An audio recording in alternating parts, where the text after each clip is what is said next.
नमस्कार बंधू भगिनींनो, रामकृष्ण बदने या यूट्यूब चॅनलकडनं आपल्या सर्वांना दिवाळीच्या मनपूर्वक शुभेच्छा। दिवाळी हा हिंदू धर्मातील अत्यंत महत्त्वाचा सण म्हणून साजरा केला जातो। हा सण विशेषत्वानं 5 दिवस संपन्न केला जातो। दिवाळीचा पहिला दिवस आपल्या सगळ्यांना माहिती आहे की गोवत्स द्वादशी किंवा वसुबारस म्हणून आपण संपन्न करतो। या गोवत्स द्वादशीचं महत्त्व यापूर्वीच मी आपल्या समोर एका व्हिडिओच्या माध्यमातून मांडलेलं आहे। त्यानंतर दुसरा या दिवाळीच्या दिवसातला जो महत्त्वाचा दिवस मानला जातो तो म्हणजे धनतेरस किंवा धनत्रयोदशी, ज्या दिवशी धन्वंतरीचं पूजन, जी आरोग्याची देवता आहे त्या धन्वंतरीचं पूजन आपल्याकडे केलं जातं।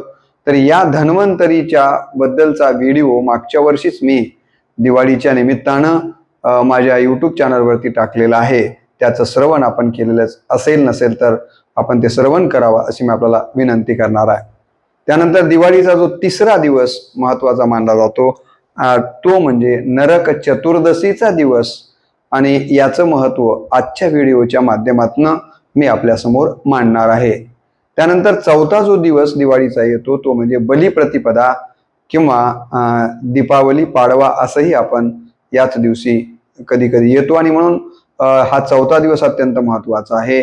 आणि पाचवा दिवस भाऊबीजेचा आहे, आणि या भाऊबीजेचा एक व्हिडिओ यापूर्वीच मी आपल्या समोर श्रवणासाठी ठेवलेला आहे।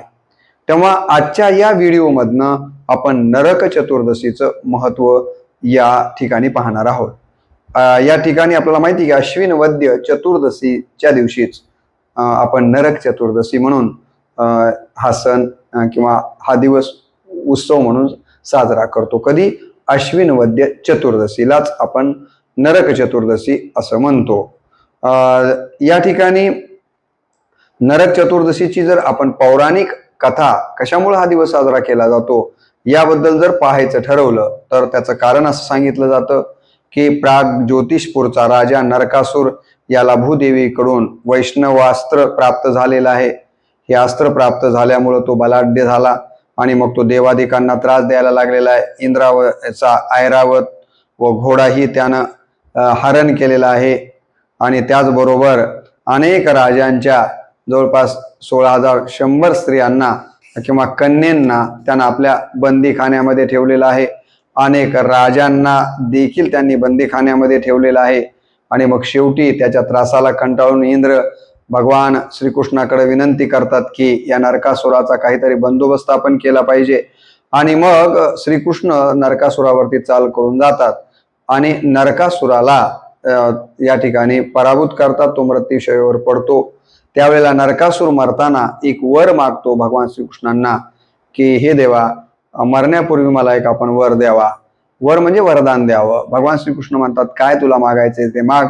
त्यावेळेला नरकासुर म्हणतो की जो कोणी या दिवशी नरक चतुर्दशीच्या दिवशी सूर्योदय होण्यापूर्वी पहाटे उठून अभंग स्नान करेल त्याला या ठिकाणी काय केलं जाईल तर नरक यातनांच्या पासनं की नरकाची पीडा होऊ नये एवढं वरदान आपण मला द्यावं। आणि मग भगवान कृष्णांनी तथास्तु म्हटलं आणि हे वरदान दिलं। त्यामुळंच आपण या दिवशी सूर्य उदय होण्याच्या पूर्वी अभंग स्नान आपण पहाटे उठून करतो। त्याचं कारण हे आहे, हे एक आपण लक्षात घेतलं पाहिजे। आणि ही घटना नरकासुराला मारायची ज्या दिवशी घडली तो दिवस म्हणजेच आजचा दिवस आहे, अश्विन वद्य चतुर्दशीचा दिवस। आणि भगवान श्रीकृष्णांनी या नरकासुराला मारल्याच्या नंतर त्याच्या ताब्यातल्या 16,100 कन्यांना मुक्त केलं। त्यांना सांगितलं की तुम्ही तुमच्या वडिलांच्याकडे घरी जा। त्या स्त्रिया म्हणाल्या किंवा त्या मुली म्हणाल्या की आता इतक्या दिवस बंदिवासात राहिल्याच्या नंतर आमचे आई वडील आम्हाला काही घरात घेणार नाहीये, तेव्हा तुम्हीच आम्हाला तुमच्याजवळ ठेवून घ्या। आणि मग अशा तरी या मुलींना आपल्याकडे ठेवता येत नाहीये, त्यामुळे त्यांनी पंडितांच्या आणि समाजाच्या साक्षीनं एका विवाह मंडपामध्ये या 16,100 मुलींच्या बरोबर भगवान श्रीकृष्णांनी विवाह केला। आणि या सगळ्या जणी त्यांच्या पत्न्या झालेल्या आहेत, आणि एका अर्थानं या सगळ्यांना सन्मानाचं जीवन जगण्याचा मार्गच खऱ्या अर्थानं मोकळा करून देण्याचं काम भगवान श्रीकृष्णांनी केलेलं आपल्याला दिसून येतं। आणि मग यांचं लग्न करून या नरकासुराला मारून जेव्हा भगवान श्रीकृष्ण द्वारकेमध्ये परत आले तेव्हा द्वारकावासियांना अत्यंत आनंद झालेला आहे. आणि या द्वारकावासियांनी काय केलं तर दिवे लावून दीपमाला लावून भगवान श्रीकृष्णाचं स्वागत आजच्या दिवशी केलेलं असल्यामुळं त्याची स्मृती म्हणून आपल्याकडं दरवर्षी नरक चतुर्दशी हा दिवस साजरा केला जातो. हे आपण या ठिकाणी लक्षात घेतलं पाहिजे. नरकासुराचं प्रतीक म्हणून कारिटाचं फळ पायाखाली घेऊन अभंग स्नान केलं जातं. त्यानंतर शेणा आणि मातीचा नरकासूर केला जातो, शेण आणि मातीचा, आणि त्याच्यावर केर कचरा टाकला जातो. तर अशा पद्धतीनं प्रत्येक वर्षी आपण ही विधी पार पाडत असतो. या दिवसाच्या व्रताच्या बद्दलची देखील थोडीशी माहिती आपल्याला असणं गरजेचं आहे. या दिवशी सूर्योदयाच्या पूर्वी यथाविधी सुवासिक उठणं, तेलाचं मर्दन लावून अभंग स्नान या ठिकाणी केलं जातं. त्यानंतर आण्विक झाल्याच्या नंतर नक्तव्रताचा संकल्प केला जातो. सायंकाळी नरकासुराच्या उद्देशाने 4 वातीचा दिवा लावला जातो. बघा, अभंग स्नानाच्या नंतर काय केलं जातं, संकल्प केला जातो नक्तव्रताचा, आणि त्यानंतर सायंकाळच्या वेळेला नरकासुराच्या उद्देशानं 4 वातीचा दिवा लावतात. आणि हे 4 वातीचा दिवा लावून पुढील मंत्र म्हटला जातो. कोणता मंत्र म्हटला जातो बघा, तो जो मंत्र म्हटला जातो तो मंत्र आहे अग्निर्ज्योती रविर्ज्योतिश्चंद्रो, अग्निर्ज्योती रविर्ज्योतिश्चंद्रो, ज्योतिस्थतैवच ज्योतिस्थतैवच, सर्वेशा ज्योतिषां श्रेष्ठो, सर्वेशा ज्योतिषां श्रेष्ठो, दीपोयं प्रतिग्रहताम, दीपोयं प्रतिग्रहिताम, असा हा संस्कृत मधला श्लोक आहे. या श्लोकाचा अर्थ आपल्याला मी सांगतो. याचा अर्थ असा आहे की अग्नी, रवी म्हणजे सूर्य आणि चंद्र इत्यादी सर्व दिव्य ज्योतीहून श्रेष्ठ असलेल्या दीपाचा हे देव हो तुम्ही स्वीकार करावा. मी जे हे दीप लावलेला आहे ना तो दिव्य दीप आहे आणि त्याचा ह्या देवांनो तुम्ही सगळ्यांनी स्वीकार करावा. हा मंत्र आपण म्हणायचा आहे. आणि मंत्र म्हणून हे जे दिवे आहेत ते देवालयामध्ये, वाड्यामध्ये, उद्यान म्हणजे बगीच्यांच्या मध्ये, वापी, रस्ता, घोड्याची पागा या ठिकाणी दिवे लावायचे आहेत दर सायंकाळच्या वेळेला. आणि आपण दरवर्षी अशाच पद्धतीनं नरक चतुर्दशी संपन्न करत असतो. त्यानंतर गवताची किंवा अन्य कशाची तरी चूड पेटवून पुढील आणखीन मंत्र म्हणायचा आहे. हे दिवे लावायचे, मी सांगितलेल्या ठिकाणी दिवे लावल्याच्या नंतर गवताची किंवा अन्य कशाची चूड हे करायची, त्याला पेटवायचंय आणि ही चूड पेटवून एक मंत्र म्हणायचा आहे. कोणता मंत्र म्हणायचा आहे पुढे तो मंत्र देखील ऐका.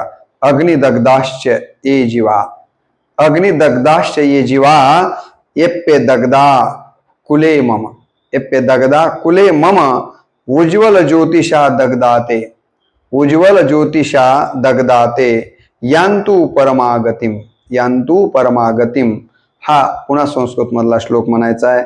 या श्लोकाचा अर्थ आहे की माझ्या कुळामध्ये जे अग्नीने अथवा उज्ज्वल ज्योतीने दग्ध होऊन मरण पावलेले असतील ते, आणि जे मेल्यावर दग्ध झाले नसतील ते, हे सर्व त्या चुडीच्या प्रकाशाने परमगतीला जावेत. म्हणजे आपल्या पितरांना परमगती मिळावी यासाठी ही चूड लावायची आहे.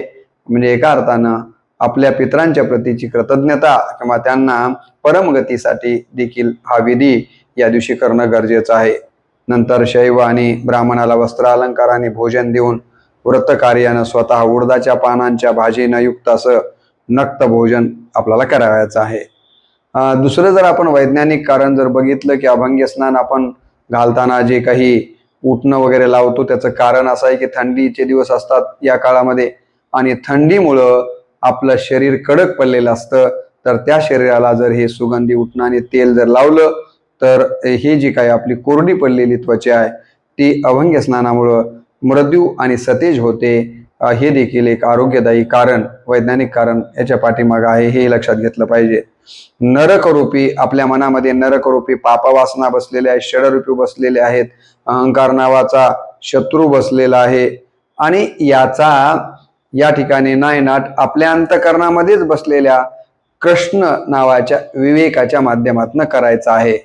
आता नरकासुराला मारण्यासाठी पुन्हा एकदा भगवान श्रीकृष्ण तर जन्माला येणार नाही आहेत, आपल्यालाच भगवान श्रीकृष्ण होऊन आपल्या मध्ये बसलेले जे काही षडरिपू, पापवासना, ज्या काही दुष्ट प्रवृत्ती असतील, नरकासुर म्हणजे दुष्ट प्रवृत्तीचाच एक प्रतीक होतं ना, तर त्या प्रवृत्तीला मारण्याचं काम आपल्यालाच कृष्ण होऊन करायचं आहे. हाही या उत्सवाच्या पाठीमागचा अर्थ समजून तशा पद्धतीचं आचरण करणं आपल्यालासाठी अत्यंत महत्त्वाचं आहे. आजच्या काळामध्ये नरकासूर म्हणजे कुठला राक्षस आपल्याला तर बघायला मिळणार नाही आहे. आपल्याला आता नरकासुराचा वध करायचा आहे म्हणजे कुणाचा करायचा आहे, तर ज्या ज्या काही अपप्रवृत्ती आहेत, मग ते दंभाचार असेल, हिंसाचार असेल, भ्रष्टाचार असेल, अज्ञान, अंधश्रद्धा, अस्वच्छता, अशा कितीतरी अपप्रवृत्ती ज्या की माणसाच्या विनाशाला कारणीभूत होतात. नरकासूर एका अर्थानं मानवाचा विनाश करण्याचंच काम करत होता आणि तिच्या मार्गानेच जात होता. म्हणून तर भगवान श्रीकृष्ण रूपी नीतीला त्या ठिकाणी या अनितीवर विजय प्राप्त करावा लागला. आपल्याला देखील या समाज व्यवस्थेमध्ये मानवतेला हानी पोहोचवणाऱ्या ज्या ज्या काही नरकासुराच्या प्रवृत्ती आज आपल्याला समाजात बघायला मिळत आहेत, त्या प्रवृत्तींना नाश करण्यासाठी स्वतः आपल्यातला विवेकरूपी कृष्ण जागृत करायचा आहे आणि त्या माध्यमातनं या नरकासुररूपी प्रश्नरूपी प्रवृत्तींचा नायनाट करणं हा देखील संकल्प या निमित्तानं आपण या दिवशी करणं अत्यंत महत्त्वाचं आहे. आणि हे कुठून सुरू करायचं आहे? दुसऱ्याच्या घरापासून सुरू व्हायला पाहिजे असा कधीच विचार करायचा नाही आहे. तर ही सुरुवात आपल्याला आपल्या घरापासून नव्हे, आपल्यापासून करायची आहे आणि ती अशा उत्सवाच्या दिवसाच्या निमित्तानं संकल्प करणारी ठरावी. यासाठीच असे उत्सव साजरे करायचे असतात. महापुरुषांच्या जयंत्या, पुण्यतिथी आपण साजऱ्या करतो किंवा सण उत्सव जे साजरे करतो ते मौज मजा म्हणून नाही आहे, तर त्याच्या पाठीमागं पौराणिक जशी कारणं आहेत तशी आधुनिक देखील महत्त्वाची वैज्ञानिक देखील कारणं आहेत, आरोग्यदायक देखील कारणं आहेत. तर या कारणांचा देखील आपण या ठिकाणी सांगोपांग विचार करून हे उत्सव आपण साजरे केले पाहिजेत. तेव्हा नरक चतुर्दशी हा जो आपण साजरा करतो दिवस, तर त्याच्या पाठीमागं की जे रंजले आहेत, गंजले आहेत, ज्यांना गुलामीमध्ये पिचत पडावं लागत आहे, त्यांना पुढे आणण्यासाठी आपण प्रयत्न केला पाहिजे. जसा की या 16,100 कन्यांना स्वाभिमानानं जगण्यासाठीचं बळ पुन्हा भगवान श्रीकृष्णाने दिलं, तसं आपणही दिलं पाहिजे. हा संदेश हातातनं घेतला पाहिजे.